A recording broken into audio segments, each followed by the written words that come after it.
turn the light on. All right. For the last time. This needs to go. Is it 1, 2, 3, go, or is it just 1, 2, go? Which is it?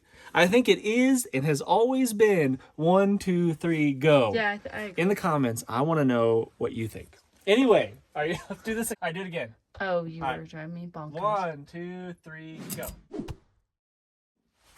So let's say I'm on foot, I'm on the lam, I'm having to travel cross country, I've bugged out, I've been, I don't know, my town has been taken over by wicked biker pirates and I've got to escape. And I'm on foot, I've got my backpack here, my vehicle's broken down, the EMP has struck, who knows.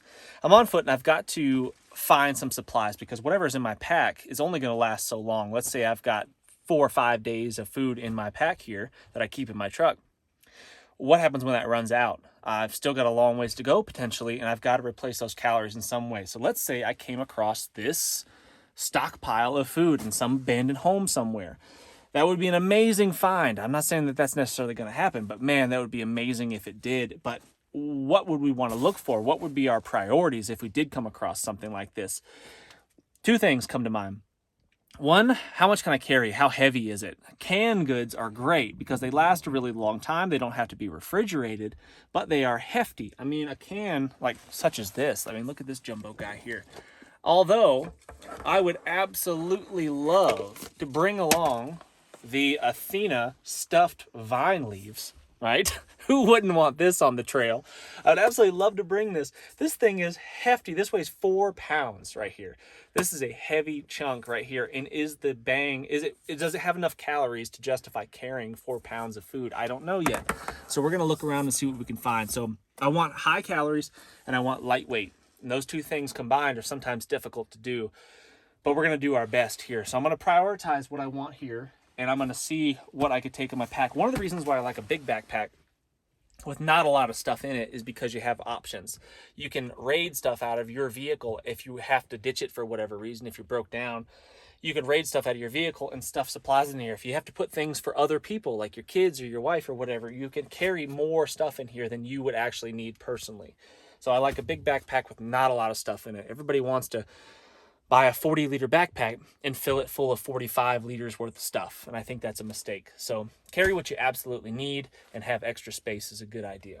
So this would be an absolute jackpot if you were to come across something like this. This is a really, really well-stocked pantry with all kinds of canned goods and a huge variety of foods, which is amazing. And if you were really hungry and you've been walking for days and it's been a couple days since you had something to eat, oh my gosh, you just like plop yourself down here on the floor and gorge yourself probably. But let's say we had to get out of here in a hurry and that was the situation that we were in. We wanted to get what we could get and hit the road. I'm going to look for things that are calorie dense, like I said before, and lightweight if possible. For example, this corned beef hash here would be awesome. It has over 700 calories in 1 can. So I would probably take a lot of that. I would take several cans of that. And then just for some variety, because I wouldn't want to be trying to eat exactly the same thing every single day. Tuna would be great. Protein sources are really, really high on my list. Fat and protein, if you're on the move, is crucial. Really, really important. Pink salmon, holy cow. This would be amazing if you could find this. This has almost 700 calories in this can right here of salmon. It's going to have good fats. Let's see what fats it has. 5 grams of fat per serving in here, and there's 7 servings in here. So this would be a big score. This stuff right here this stands out to me as a big win right here. Carbohydrates are good too. If you're on the move and you're having to exert yourself, climbing mountains and stuff with a heavy backpack, carbohydrates are going to be key as well. And those are generally dehydrated and much, much lighter weight. So that helps. They sometimes are bulky though. So this top ramen, for example, is super lightweight, has quite a bit of calories, and has tons of flavor too. So like I was saying, if you're on foot and you are really exerting yourself, you are going to just be craving something good, something hot, something good, and something like this is amazing.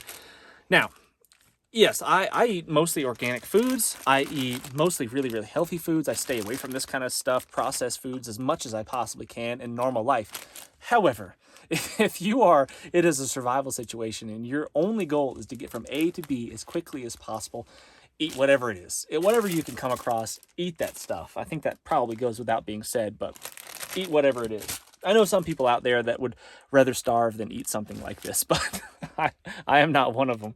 Anyway, lots of carbohydrates in this, lots of flavor, sodium, potassium, electrolytes that you're losing from sweating. All those things are things that I'd be looking for. Sauces, again, heavy, but like soy sauce is going to have a lot of salt in it. And if I've been sweating profusely because of all the exertion, something like soy sauce added to my meals is going to be able to replenish some of that sodium that I've lost. I'm excited right now because this takes me back. This, my friends, if you are unfamiliar, is goober grape. It's peanut butter and jelly in the same jar. And oh my gosh, this would be incredible. Super high in calories, and you could just eat this by the spoonful on the trail. Even though it's in a glass jar and it's fairly heavy, I think that there's no possible way I could leave here without goober grape. Hash brown potatoes in this little milk carton thing. That is great. I've never seen that before, but this would be fantastic. I would stay clear of glass stuff if you can help it, because if you got your backpack and you're hiking, you're dropping the thing, putting it up, picking it up, putting it down on rocks and whatnot, and you break a glass jar, it's going to make a mess, and that's probably not ideal. Plus, glass is heavy, so I would probably avoid that. Oh, look at this. Instant coffee. Is it instant? It's got to be. Yeah, this is instant coffee right here. This would be really nice if you were low on energy. Those cold mornings when you're having to drag yourself out of your sleeping bag, if you're lucky enough to have one, man, having a hot beverage would be really nice. And plus that caffeine would just give you a nice boost to keep you moving forward. And it's in a plastic lightweight container. So that is definitely something that I would bring along with me. Spuds. Something that's also neglected oftentimes, if you are cooking, you do want to cook your food up, is just cooking oils.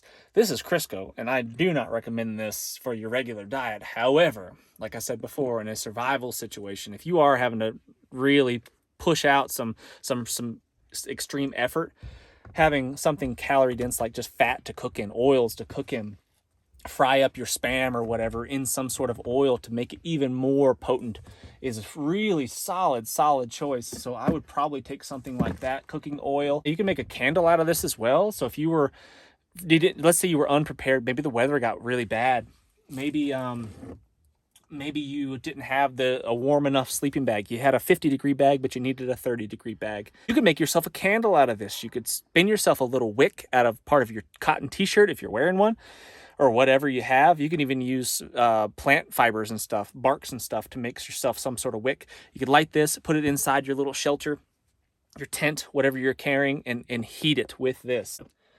This is cool stuff. This is freeze-dried food, looks like. Dehydrated or freeze-dried? I'm guessing freeze-dried by the way it looks. This is raw milk that has been freeze-dried.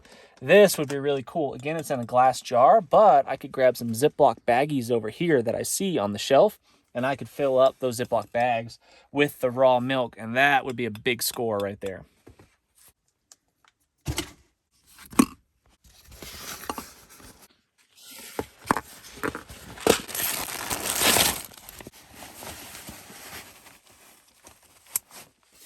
And I would stuff this bag to the gills if it comes to food and I was hungry. You could always ditch it if you ended up not using it, or you got there before you finished eating it, whatever. But I would stuff this thing absolutely to the top, overflowing, and even strap stuff to the outside if I could. Well, let me know what items would be your priorities looking around here. You can let me know some of the items that you think would be more important to grab potentially that I might have overlooked. I think that would be a great thing that we could discuss in the comments section. Anyway, thanks so much for watching, guys. Hit that thumbs up, subscribe if you haven't done so already, and I can't wait to see you on the next one.